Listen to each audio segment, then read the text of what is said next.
Good morning, everyone, and welcome to the regular meeting of the Southern Shores Town Council this gorgeous Wednesday morning, March the 4th, 2026. We're very glad to have all of you all here, all your smiling faces. Thank you for coming. And if you'll please stand, we'll do the Pledge of Allegiance. I pledge allegiance to the flag of the United States of America and to the republic for which it stands, one nation, under God, indivisible, with liberty and justice for all.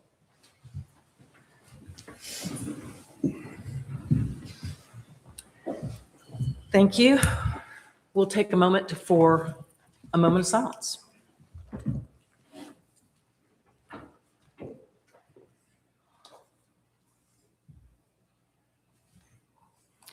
Thank you. Council, there is an agenda in front of you all. Are there any proposed amendments, or can I hear a motion to approve the agenda as presented? So moved. Second. We have a motion and a second. Any discussion? All those in favor say aye. Aye. Any opposed say no. Thank you. We have an approved agenda. Also, we have a consent agenda, which consists of the 2026 audit contract, the proposed budget for the current TV, and approval of last month's minutes. Any questions, discussion about the consent agenda?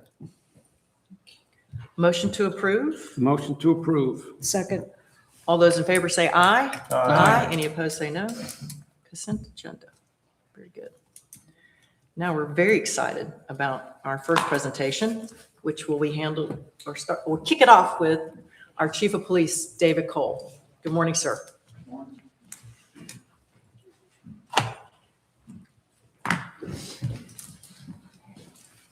Morning, Mayor, members of council.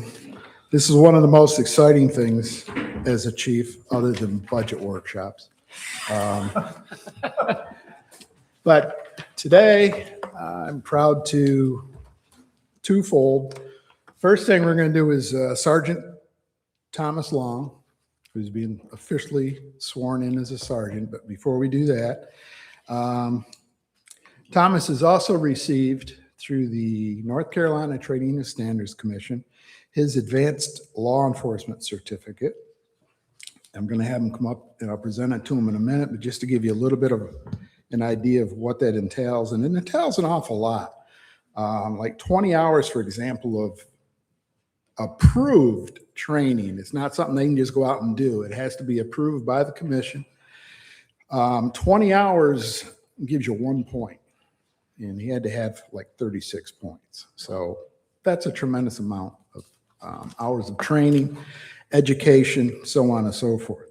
This is actually from Jeffrey Smythe, who was the director at the time of the North Carolina Training and Standards. This is to Dear Thomas Long. The Criminal Justice Education and Training Standards Commission recently met in regular session and accepted the nomination of those candidates, including yourself, qualified to receive the Law Enforcement Officer's Advanced Certificate and the Criminal Justice Officer's Advanced Certificate. After examination of your credentials, the Commission unanimously approved the issuance of the Advanced Certificate to you. Congratulations on this great achievement. The Advanced Certificate Award provides recognition of the competence and achievement of the eligible officers across the state. This award requires substantial professional experience, many hours, as I explained, many hours of additional training, and often a higher level of formal education. To meet these requirements is a feat, to say the least. Worthy of commendation, your dedication to your chosen profession is evidenced in the fact that you are one of the very select group of officers to receive this honor. It is with great pride that I offer you congratulations on the attainment of this most significant award. Congratulations again, and I look forward to witnessing your continued success. Jeffrey A. Smythe, Director. Thomas, if I can have you come up.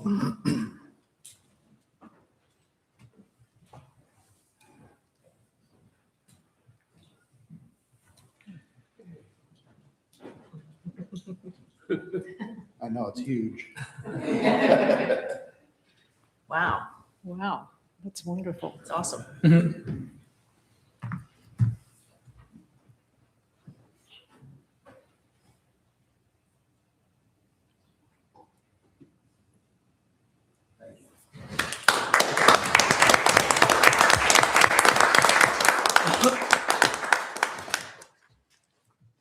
This is like Christmas, though.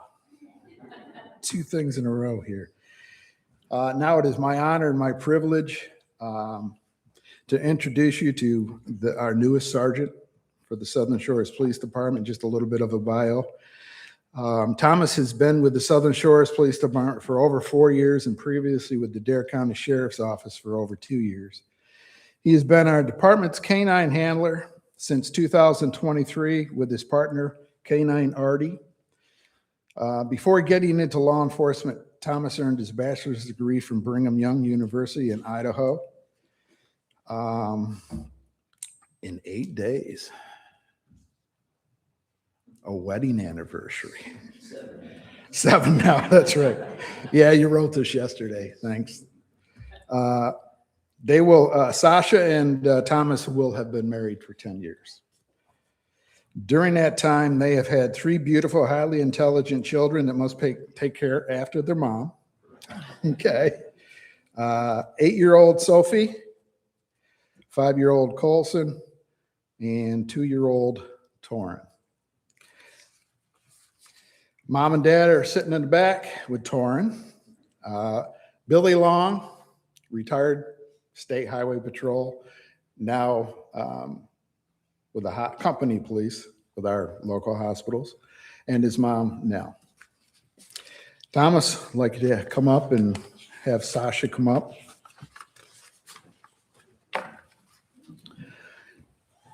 You're going to do the oath, and then she's going to pin you.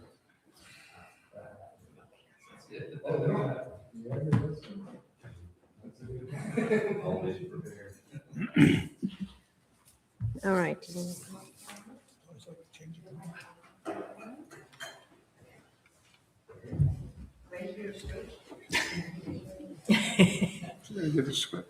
Please state your name.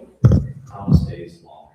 Do you solemnly swear to support and defend the Constitution of the United States and to be faithful and bear true allegiance to the state of North Carolina and the constitutional powers and authorities which are or may be established for the government thereof, and that you will endeavor to support, maintain, and defend the Constitution of said state, not inconsistent with the Constitution of the United States, that you will be alert and vigilant to enforce the criminal laws of the state, that you will not be influenced in any manner or account of personal bias or prejudice, and that you'll be faithfully and impartially execute the duties of your office as Southern Shores Police Sergeant according to the best of your skill, ability, and judgment. So help you God.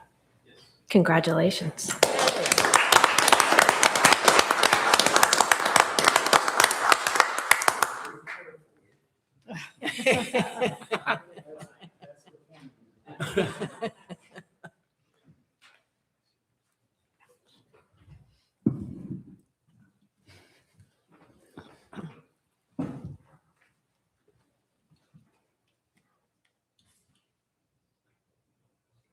This is the hardest part. Looks, isn't it? It's not as easy as it looks.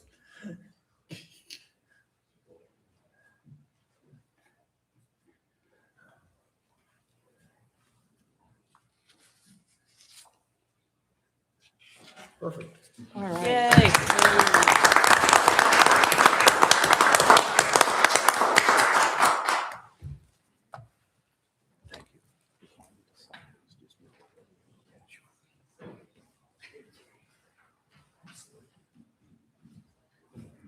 Thanks, Chief.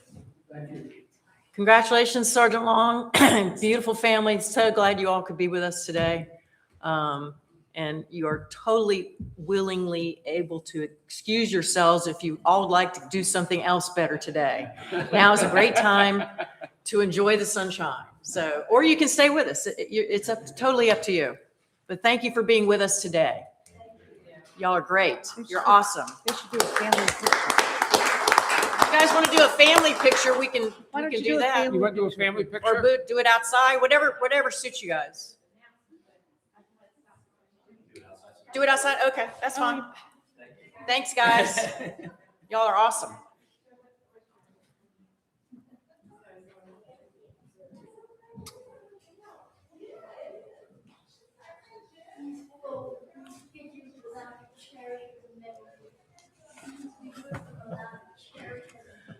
Okay, we have a second presentation this morning, and I'm going to hand the floor over to Councilmember Rob Nielsen. Thank you, Mayor. How many of you out there in audience land out there have used Current TV? Okay, we have one person. We have one person who uses it. It is a phenomenal resource. This section of the presentation, we're going to just take it for a little bit of a demo / test drive. Sheila is going to navigate and I'll kind of give you a couple of pointers. But on our homepage, if you go to our homepage in Southern Shores, you see that little icon over there? Sheila's pointing it out with the arrow. That's Current TV. You can get to Current TV directly from our homepage. Or, I mean, you can search and say Current TV Dare in Google or some other search engine, and you'll get it. So this is a county-wide resource, and it's actually a statewide resource. We have to approve today that we're going to allocate $1,000, but yet we get $5,000, in essence, from the county to be able to produce videos on many subjects that we choose. We have things that are directly in there. Why don't we just take it for a little bit of, you see where it says video on demand? If you could click on that, Sheila. All right, let's just, if we search, there's the 250th anniversary coming up of the signing of the Declaration of Independence and all the things that are going on here in the county. If you notice over here, it's really kind of neat. Destination Dare, I think it has a piece almost coming up, if you notice the number of episodes. So it's all the things that are going on in Dare County. By the way, this covers all of the towns in the county, as well as K through 12 education. It also covers the College of Albemarle and the Coastal Studies Institute. So you want to look at some of these things. There's, Southern Shores right here. There's a bunch. 2025 Southern Shore Santa Ride, Senior Nutrition Program, and so on and so forth. So, the mayor and I have done, by the way, we did not solicit this. We, behind the board, they asked us to go and do presentations on, our background, our vision for whatever it is in Southern Shores. So that's out there too. If you want to see the cumulative neuroses of the people, the mayor and the board, the council, you can see it. Let's just go back and say, so this is a lot of things, but there's also, if we go back, if you just put into the search engine up there, septic tank. Or septic field. Here you get a bunch of videos about whether your septic field is failing. There is an inordinate amount of good information that's out there. So we want to make folks aware of it. We want to make folks use it. And most of the videos are short. Everybody's attention span right now is pretty short. There was recently one in Kitty Hawk that talked about preserving live oaks. And that was in the last several days. And it was marrying and balancing the difference between individual property rights over here and then also community interest of actually saving some of the live oaks. Maybe about a 5 to 10 minute video. And it was citizen driven. My suggestion to you folks out there in hinterlands and whatever else, if you have an idea of what you would like Southern Shores to cover, see me or Cliff, and we'll put it in the queue to consider it. We have some ideas. You can, once every 5 years, we can buy equipment. We're going to have a smart podium over here pretty soon. And then now we're going to be, generating ideas for video content specifically for Southern Shores. And so that's kind of it. If any of you have any questions regarding that, but it's a resource that I wanted to make sure that the folks in Southern Shores, the residents of Southern Shores know about, and that's, I hate to say it, underused. And state provides most of the money. We provide 1,000, we get 5,000 back. And we have to approve grants, and we have to be able to, it has to go out to each of the individual towns to say, okay, we bless this and go forward and the budget of the $1,000. Any questions? Thank you. Thanks, Rob.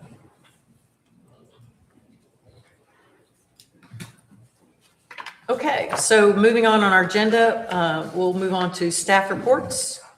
And first, we'll hear from Deputy Town Manager and Planning Director Wes Haskett. Good morning, Wes. Good morning, Mayor and council members. Brief report for y'all today with respect to permits issued in February by the Planning and Code Enforcement Department. There were 63 permits issued. Those consisted of 14 zoning permits, 27 building permits, 21 trade permits, and 1 lot disturbance stormwater management permit.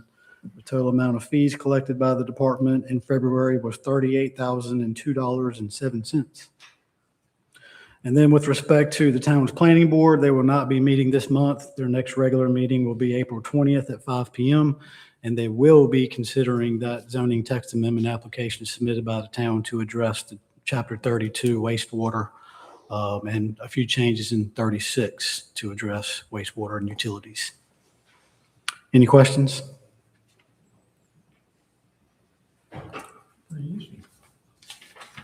Thank you, Wes. Thank you. Next, we'll hear from our police chief, Chief Cole.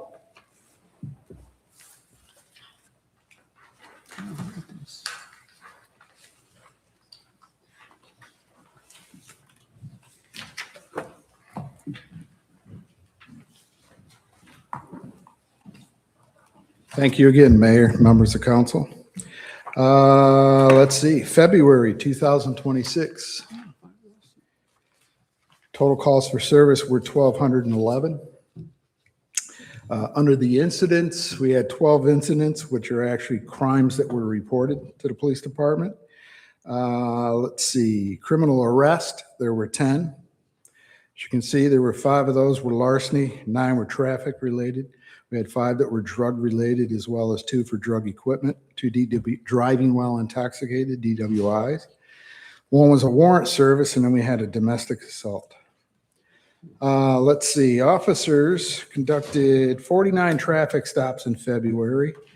And out of those 49 stops, they issued 14 citations and another 33 warning citations. There was 1 parking in the right-of-way ordinance violation. And believe it or not, we only had 1 reportable motor vehicle accident for the month of February. Any questions?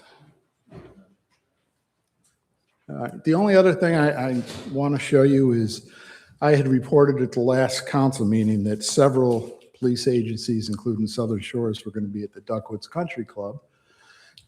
These are some of our officers for the Night to Shine, the Tim Tebow. This was an awesome night. It was just unbelievable.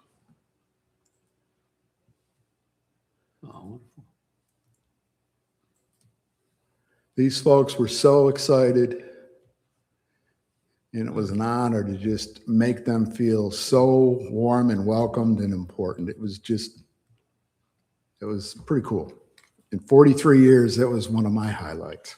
That's awesome. That's very cool. Yeah. How many folks did you end up having? Did you ever get an idea? A lot. A lot.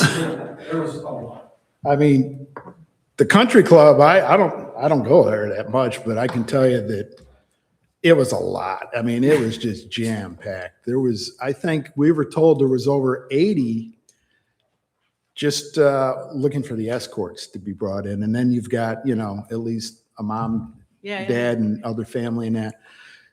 I'm dare to say there was 100, 150. Yeah, it was a really good turnout. That's awesome.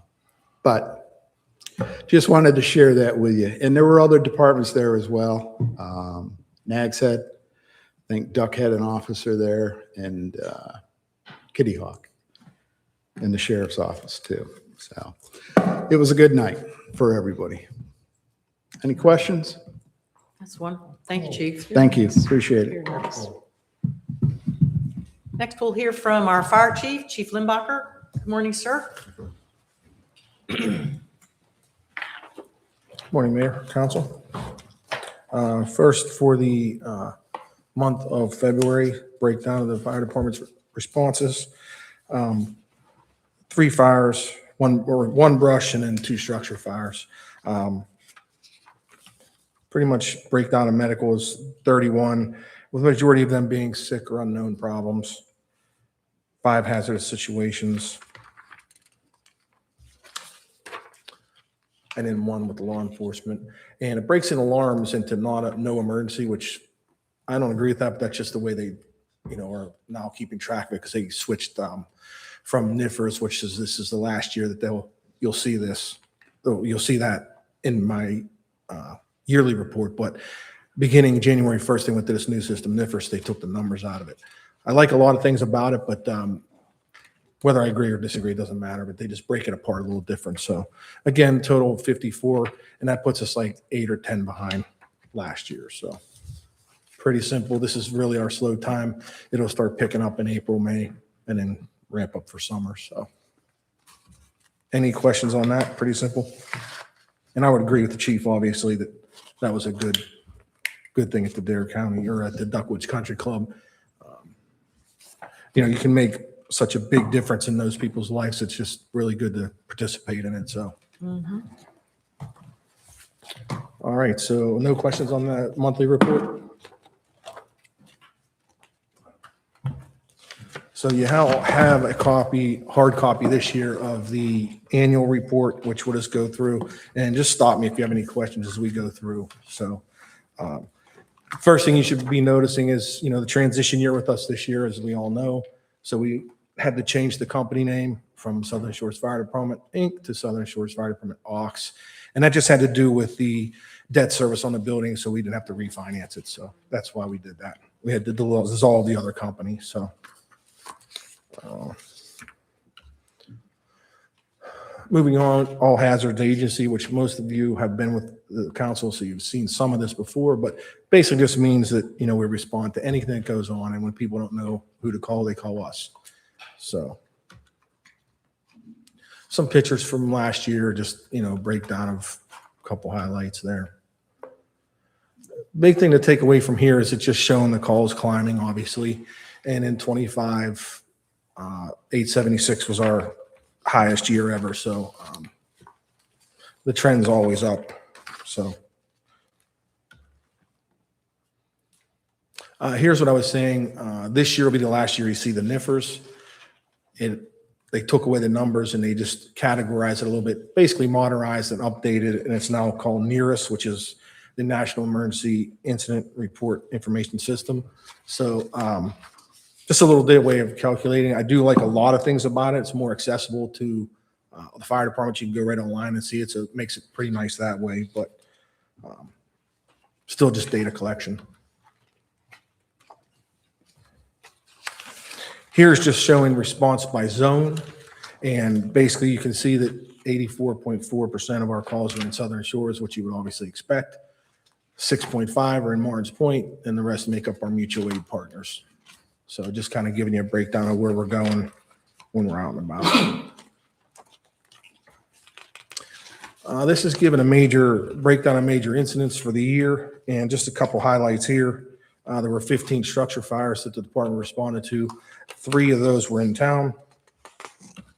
And you can just, I mean, now that you have a hard copy, you can read through it, but if you have any questions, you can always stop me and ask me. But the other big highlight was 522 EMS calls, 24 accidents, and then 56 alarms, or I'm sorry, 56 service calls, which we all know include the wheelchair, the door saver program, address signs, and that's specific to our department.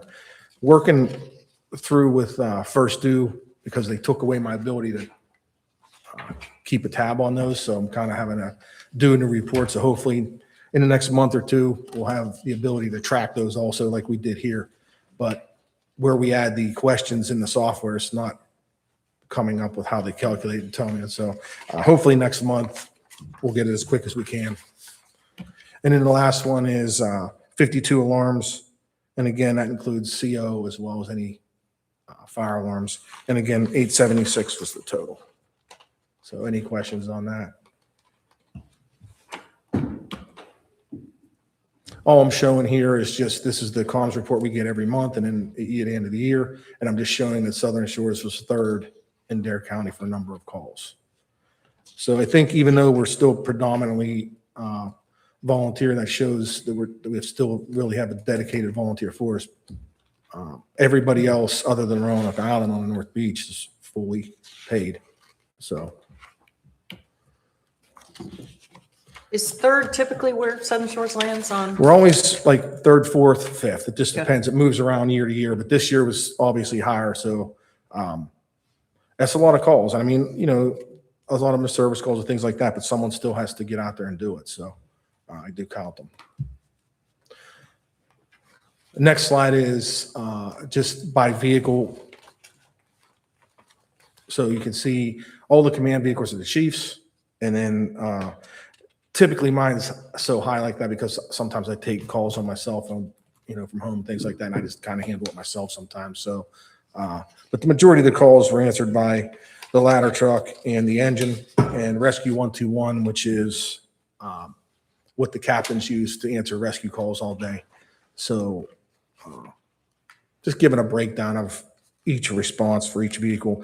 The truck and engine 121 are the majority of the calls for fire calls, and those guys are at 164. So just interesting information to review there.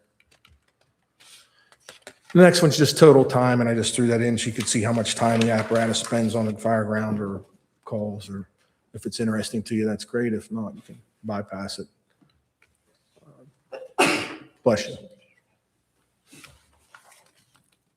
Something notable there also is the boat went on 3 calls last year, so just food for thought. This one, I apologize, the heading, I just could not, it just does not like uploading to PowerPoint. And I tried everything, but you can read them if you read the first one. Just says apparatus, PSAP time, date and time, structure fires, other types, total, and then structure fires. And that's just basically showing each vehicle went through and how many calls they were on what day. That's all it's showing. So, and you see Thursday's typically our biggest day, which is a change from the year before because Monday was. And it just goes through each vehicle. So you can see the boat was actually on 3 calls, but Monday and Wednesday are our busiest days.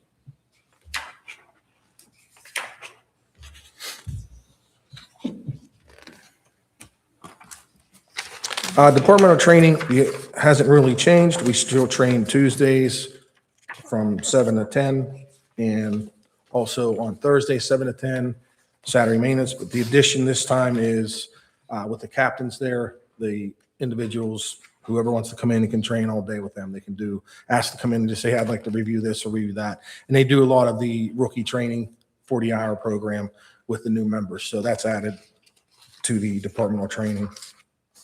And the total hours for this year were 3,312 hours total training. And again, I'm not going to go through all these, just some of the highlights. This is just individual members.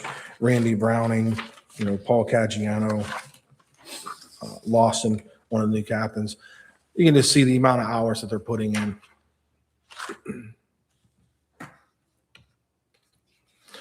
So I always preference this. I mean, you guys have been with been with the town and I've been doing this a long time.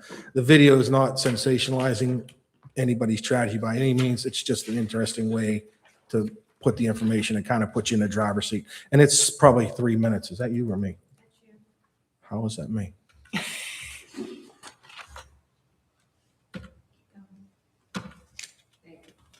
There you go.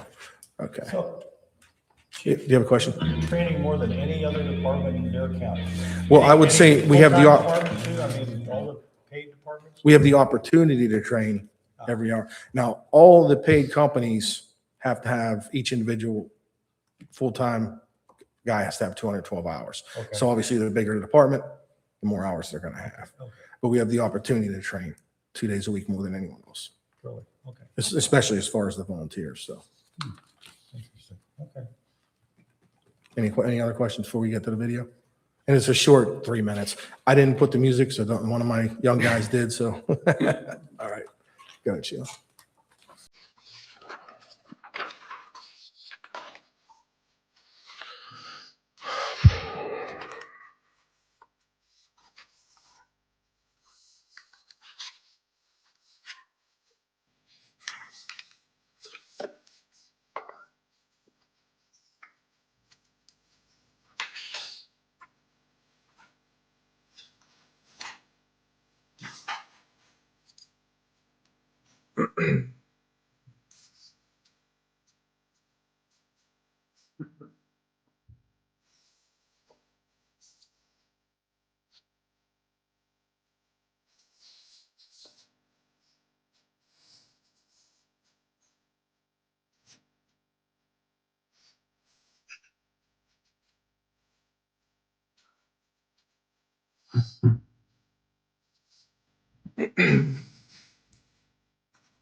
So again, that just helps to put maybe on the fireground or in the front seat to see what the guys are seeing when they pull up. So any questions on that?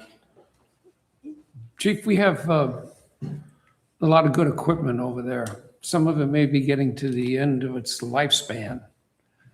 Do you have any projections about, approaching council for X, Y, and Z new equipment in the coming years? You went right for it, didn't you? That was not a planted question, okay? Yeah, there is a proposal that I've been speaking with Cliff about to replace one of the engines and keep within its service life. So even if we order it, hopefully we'll order it in July, it's 3 years out.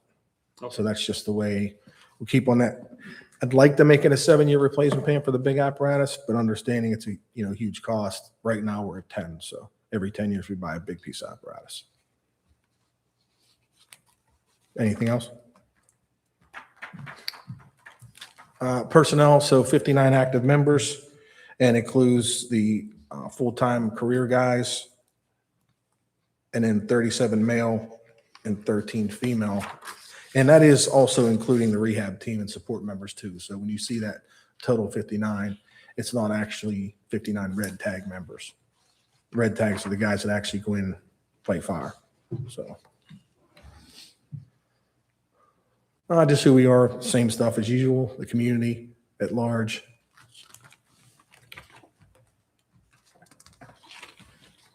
And just showing some decent pictures from the year past. That's the Santa run on the top and structure fires, and then the open house. So just the public relations side of things really helps. You don't have to be a certified firefighter in North Carolina, which is to mean you don't have to be certified through the state, which is many, many hours. It usually runs, the academy runs from like August to May. So in North Carolina, we do our own, or at least Southern Shores, we do our own 40-hour recruit program. And then if they choose, we would obviously pay for them to go be a certified firefighter. So, and it just covers all the hot topics, obviously extinguishers, firefighting, cutting cars apart, that kind of stuff. So,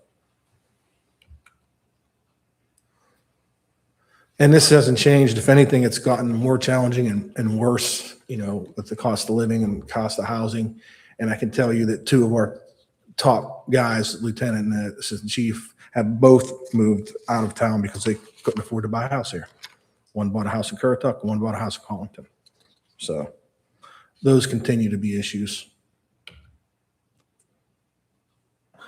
Most importantly in this, it's just volunteer, and that's obviously the Santa run, and that was the duck parade. So.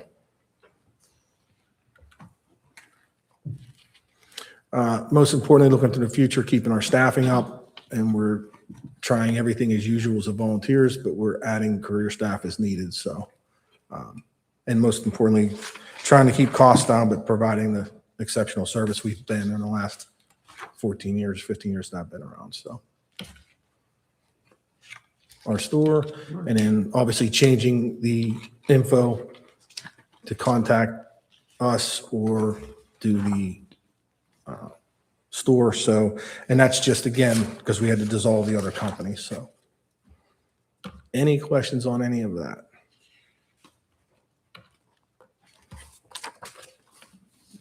That's great information, Chief. Thank you. Yes, ma'am. Thank you.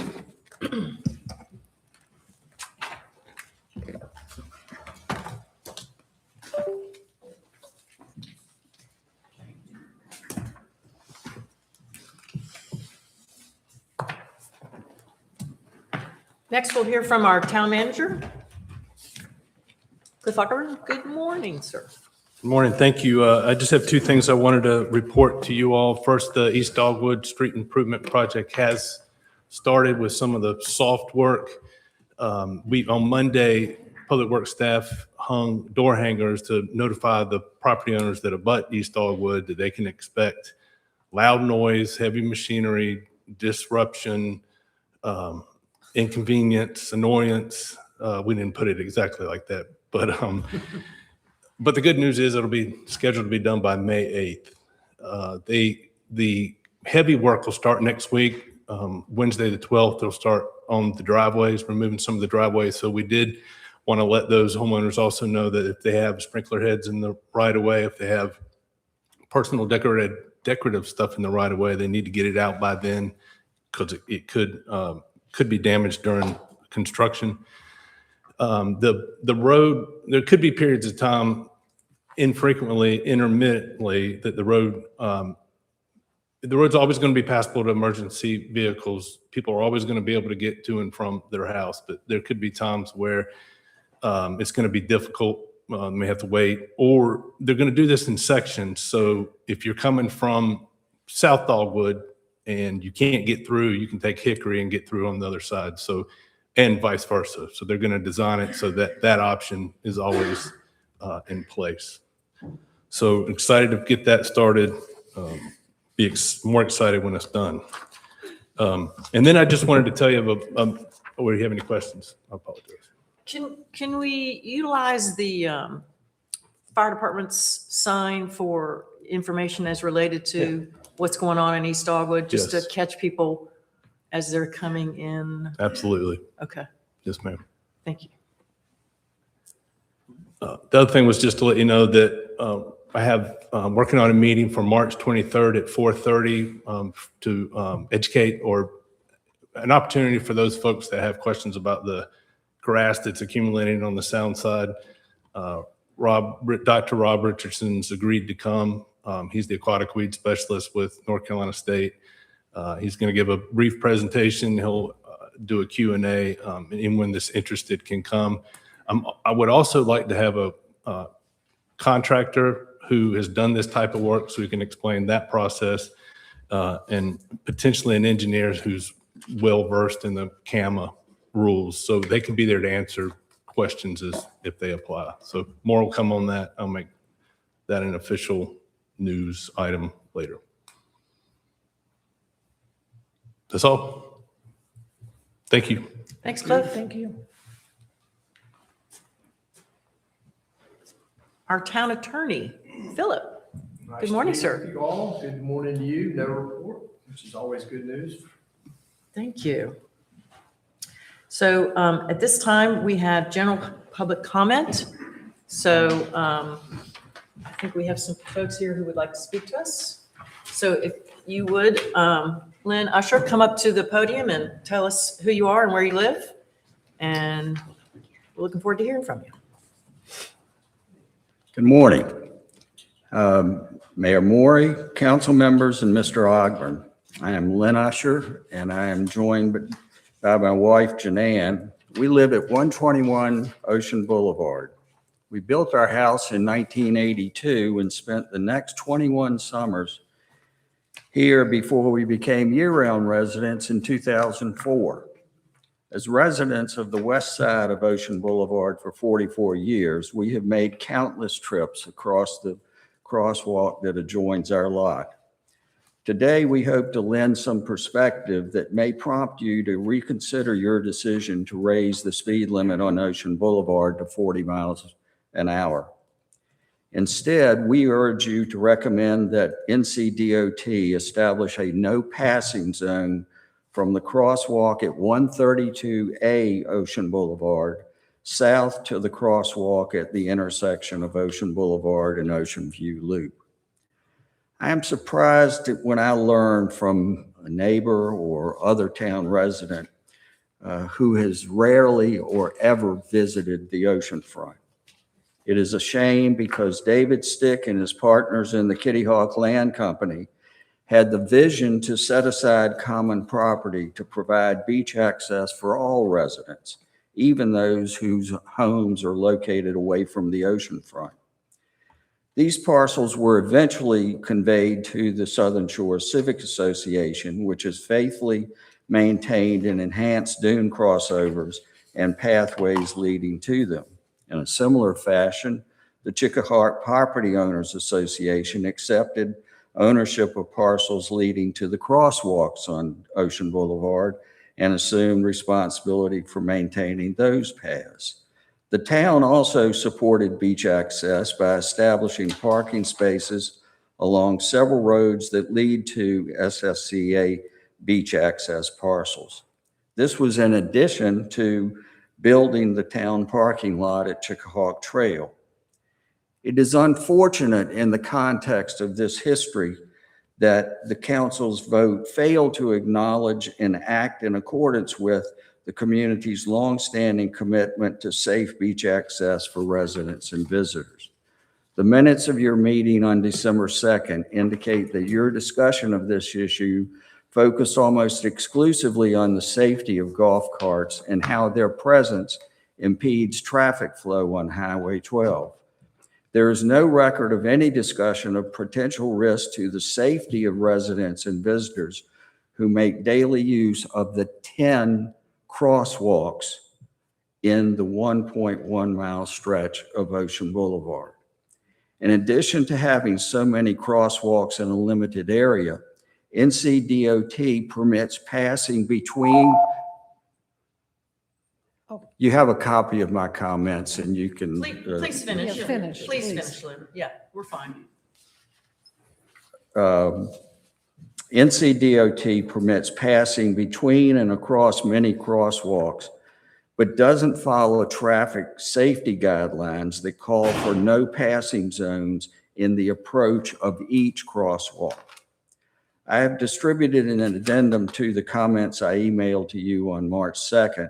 It cites North Carolina general statutes that make it clear that pedestrians in a crosswalk have the right-of-way and that drivers must respect their right-of-way. A higher speed limit and tolerance of passing between and over crosswalks pose significant risk to pedestrian safety. The council can partly mitigate those risks by urging NCDOT to designate this stretch of Ocean Boulevard as a no passing zone.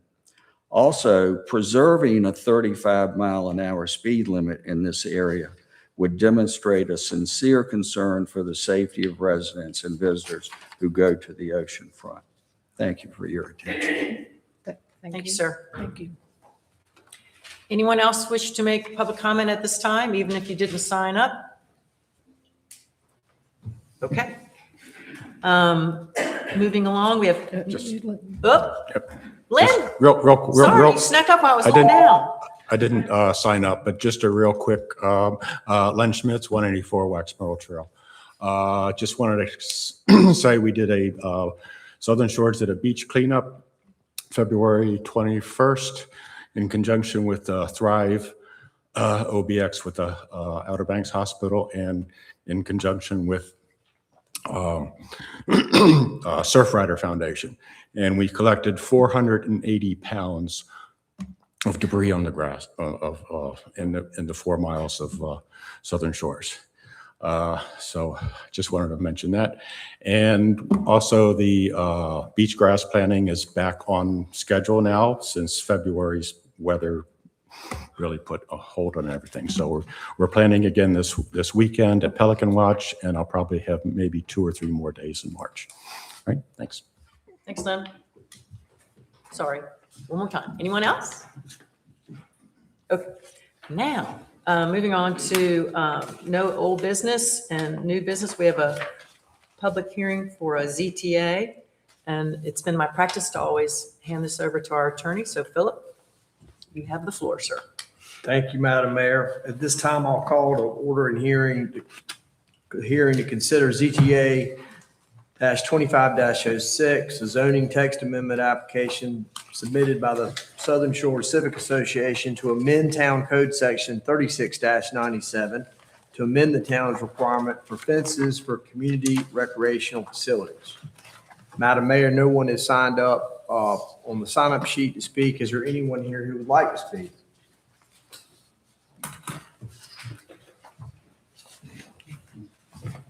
Please state your name and address, sir.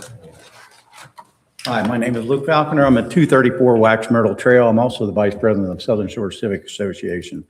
This ZTA amendment was filed so we can move forward with a 10-foot fence at the pickleball court at Steotes, mimicking what we have right now at the Hillcrest tennis courts. So that was the intent. We went through two planning board cycles just to get the language correct.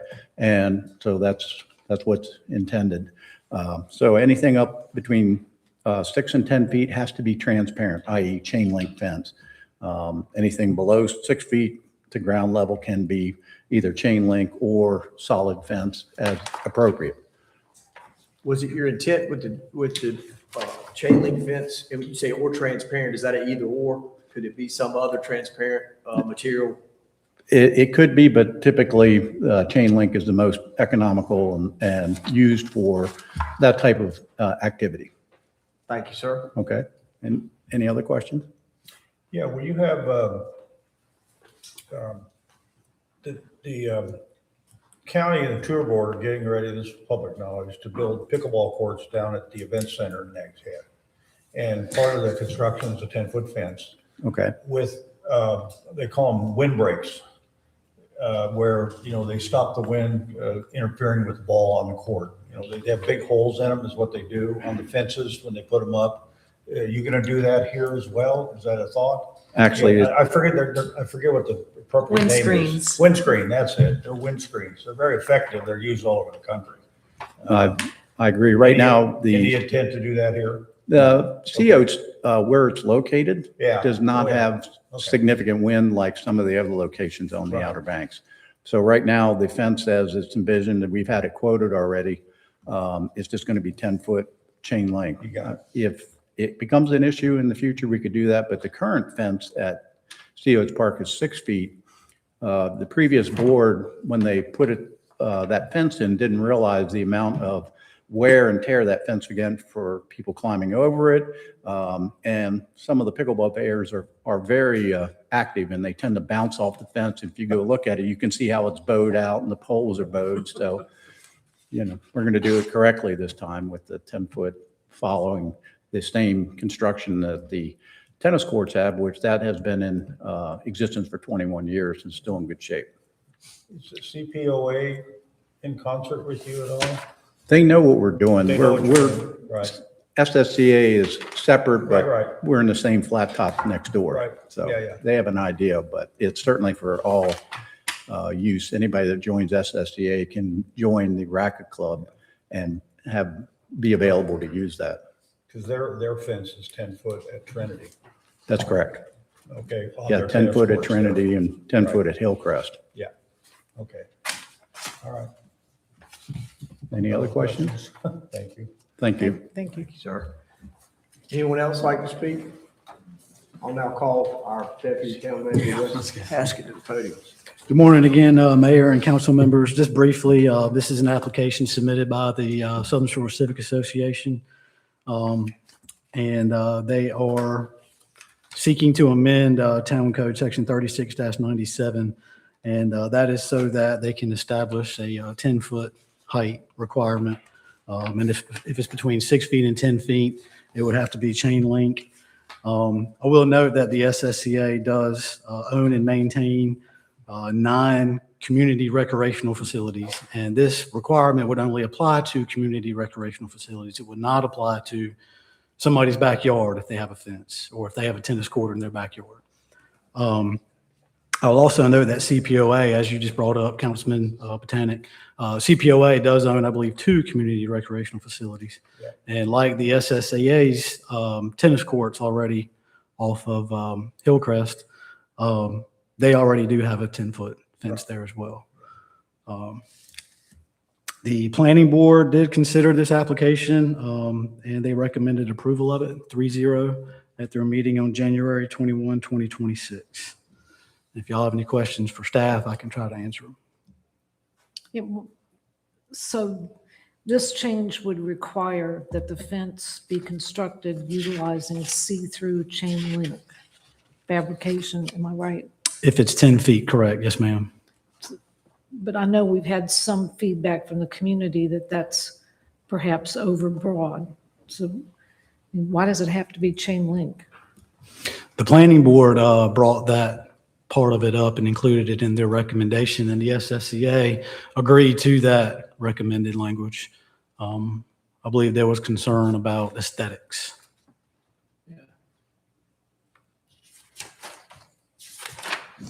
Would you all think that we could just add a simple phrase like utilizing chain link fabrication or similar material from the ground to the top of the fence? What does the West think? The wordsmithing can always get you in trouble. Yeah, that's right. Transparent might be a good word to use. Instead of chain link or in addition to? I will say that I don't love that it's there, but part of it, I think the purpose was so that it's not like a 10-foot block wall. Right, 10-foot yes. poured concrete wall. Yes. The other aspect is we have one applicant seeking this change. They own the properties in question, and they intend to put a chain link fence up. So while I agree with the public comment that we received, that it's more expansive than it need to be, it's also narrowly tailored to the only people that can take advantage of it, and that's their request. So Yeah. I think they get could it. come and change it later if they wanted to. I guess that's what I would say. is I that- wouldn't mind striking it, but then we get into definitional changes that we need to do to. Right. Yeah. The wordsmithing would get us in trouble. And like I said, when the planning board first brought it up in their December meeting, the SSCA, they did not object to the planning board's thoughts and ultimately recommendation about requiring a chain link fence. So, and Mayor Pro Tem is correct. If you all were to adopt this and the SSCA wanted to change this later on, they could always submit another request to you all. Or anyone, for any other property owner for that matter. Okay.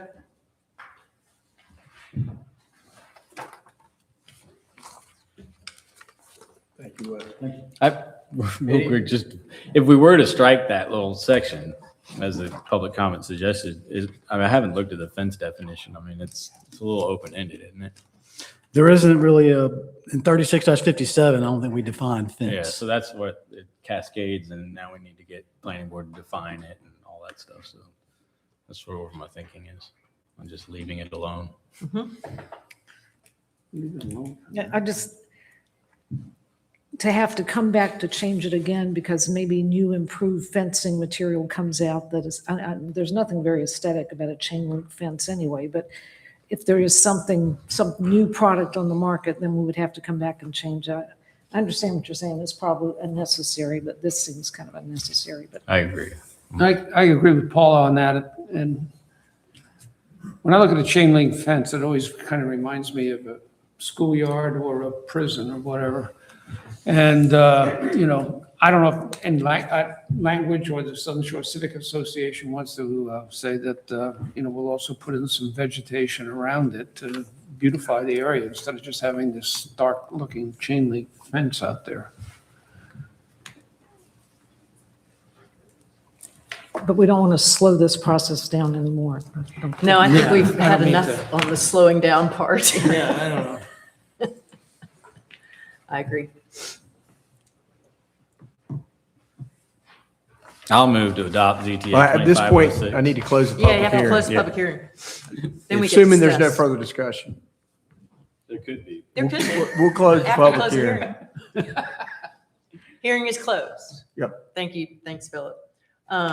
So, never underestimate the unintended consequences of zoning test amendments. So yes, we could have to do this again. Yes, all to everything you all said, but I really think we need just to let these guys have their fence.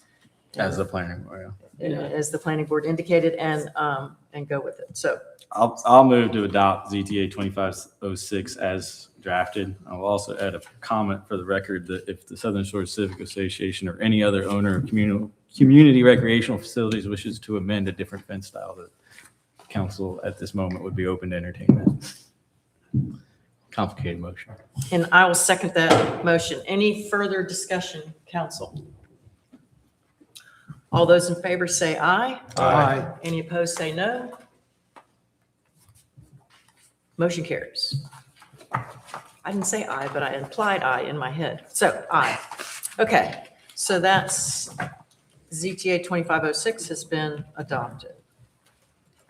Council business is next on our agenda. Mayor Pro Tem, would you like to kick us off? I can. I'm trying to get my dates correct. Yeah. I have lots of comments. I'm going to keep most of them to myself, but the main update is the corridor committee has been continually working. We've got some drafting to do on phase 2, and our next meeting is March 18th at 9 a.m. in this room. And then on April 16th, we will be presenting to the boat club at their GAM. Okay.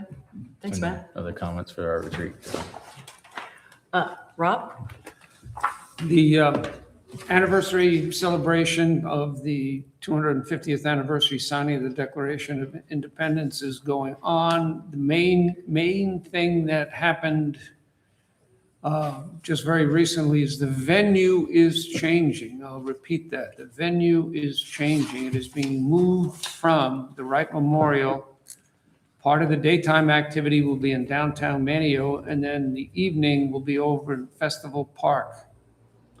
I think it's the 18th of March. You can get free tickets to the activities over at Festival Park. Putting in an ad, a little bit of a ad for Current TV. All of that stuff is out there on Current TV. You can click on that link and see all the activities and the key dates. April 18th is going to be the big kickoff. And so you'll see that, and that'll be in Manio. And there'll be presentations, a lot of patriotic stuff, vendors, whole host of things. So it'll be a big production. And then, let's see, Current TV, once again, all the towns have to approve the charter in essence and the budget, and then we go from there with our respective town efforts to produce video. Thanks, Rob. Mark? Well, tour board we had our normal monthly meeting. A couple interesting statistics that are coming out because occupancy is down. And you see the same reports on Coastal Times and in Outer Banks Voice all the time. They're the same numbers we're looking at too. December and January were really slow. We're flat for the fiscal year on occupancy right now through December, and meals are up, which is good news. But plates are down. What does that mean? It means the meals cost more. That's what they do. The number of plates being served is down. And so there's concern over the economy, affordability, everything you keep hearing on the news.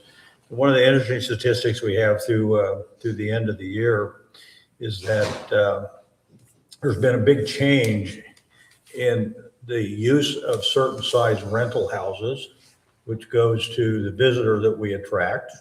Call them middle Americans, call them, mid-income to upper income, whatever you want to call it. But there's been a huge increase in the utilization of 14-bed houses or more, which is a mini hotel, and a huge decline in bedrooms, even a decline in 4 to 8 bedrooms in a house, which is quite a bit, which, most of the inventory that's in the area is up and down is 4 to 8 bedrooms. That's kind of a common size for a rental. So it gives us cause for concern. Are we appealing to the right groups of people to come here? Our target markets are still within 200 miles of the Outer Banks. And, those visitors, you can say what you want about them, but they have the smell of money, which helps keep our taxes in line here and everything else. So we're doing everything we can to go for that. The other thing, to try to make sure that we're affordable. It's still a great place to come. There's tons of articles out there. We're getting written up all the time. It's top 5 beaches in the country, everything else. We're trying to keep out of the press as much as we can, but everybody thinks the Outer Banks is here. And when houses go in the ocean down in Buxton, which is really taking it in the shorts right now, they think the whole Outer Banks is falling off the cliff. And keeping that off, even internationally, our international customers are down, our visitors are down because they heard that the ocean is encroaching on the Outer Banks. The Outer Banks is 200 miles long, and we do have a problem there. So we're doing our best to mitigate that through advertising, through shows that some of the tour board employees are regularly on a show out of Virginia Beach, also out of Washington, D.C., which is that's our number 2 market, is the D.C. area, Northern Virginia. And so, we're concerned. We're hopeful that this season will be stronger. I know I'm taking more time here, but we are still a great place to come and visit in the summertime. We want to make it affordable. The economy is an issue for middle Americans. I just don't know how to say it any other way. And just the fact that the housing use of these houses is declining just tells us that we got some work to do. So I like the visitors and I want them to come. And I know they are create some headaches in the summertime, especially for Southern Shores. but, with the traffic, but they do contribute to the community. So that's where we're at. It's kind of a good news, bad news. We're advertising like crazy, and where we're finding most people are getting their information now is not through email, not through Facebook, it's TikTok and Instagram. So we're pushing on those things like crazy, trying to get the word out there, because what they see in a 15-second soundbite on Instagram is house number 5 going into the water during the last snowstorm. So we're just trying to mitigate that as much as we can, the bad press that's out there on that. So anyway, we'll do what we can. That's Thanks, all I Mark. got. Thanks, Mark. Sorry it took so long. It's okay. Paula? Well, my report is not very cheery, I'm afraid. Yeah. Last week, Wes and I attended a meeting held by the Albemarle Rural Planning Organization, ARPO. And this is a coalition made up of the 10 counties in northeastern North Carolina. And primarily what they do is set transportation priorities for this part of North Carolina. And much to the surprise, amazement, shock, and dismay of everybody in the room, 2 representatives from NCDOT announced that the financial analysis for the Mid-Currituck Bridge shows that the current plans are not feasible. And what they're suggesting is to pull back the $173 million that the state of North Carolina has committed to this project and put us back in the situation of recompeting for funding. I don't know why this hasn't been in the paper. I'm certainly hoping that it's going to be picked up, because this is really a blow. We would have to recompete for funding. They're also advocating other financing of the tolls have always been a consideration. A local option sales tax, a local room occupancy tax, another state appropriation. They're going to continue applying for federal grants, but it was not a very encouraging meeting. Now, at the request of several of the affected counties, Dare and Currituck being the main 2, they are going to convene another meeting on March 11th at 10 o'clock at the Albemarle Commission building in Hertford. And I plan on going. I think Wes plans on going. I know several people from Duck. I think the Currituck group is also coming.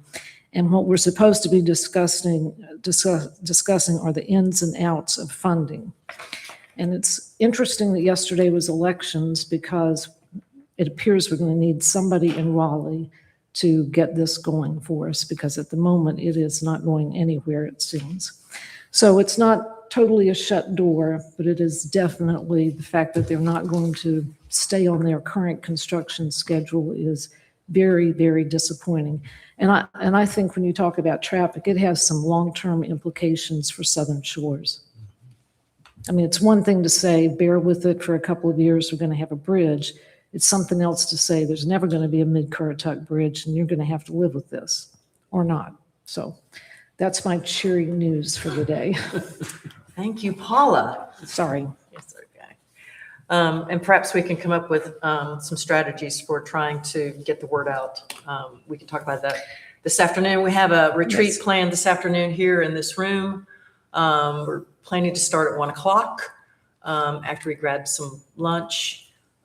It is an open public meeting. Anyone who wants to can come for any or all of our chatting, and we will have the opportunity for you guys to, if you want to, on a specific issue, if you want to say a few words, there will be an opportunity for you to do that. Our next regular council meeting, I think, make sure I get this right, Tuesday, April 14th. We moved it because of spring break week at 10 a.m. Very quickly, 2 things. Chief David Cole and I were honored to visit Kitty Hawk Elementary School yesterday afternoon when they were letting out. and parents were coming to pick up their students. We went to speak to the student council. So we had second graders, third graders, fourth graders, and fifth graders in the room. We had like 12 of them, I think. And their teacher, Liz Story. And the reason we went was to talk about pedestrian and bicycle safety, which we did. And we also let them know that we're hoping to have a bicycle rodeo over there in the spring, maybe April or Mayish. We're not really sure yet, but we'll coordinate that with them. But what we really wanted to emphasize was how they could be our ambassadors to all the kids in the community who ride bikes and walk on our streets and walk on our sidewalks, and the interaction with other people who want to be walking on the sidewalk. So we had fun. It was good. They were a good group. They asked some good questions, had some good suggestions. Again, thank you, Chief Cole, for doing that with me. Secondly, I am on the Resilient Coastal Committee's Planning Committee? Resilient Coastal Communities Planning Committee, RCCP. That's always what you see in the emails. You see RCCP.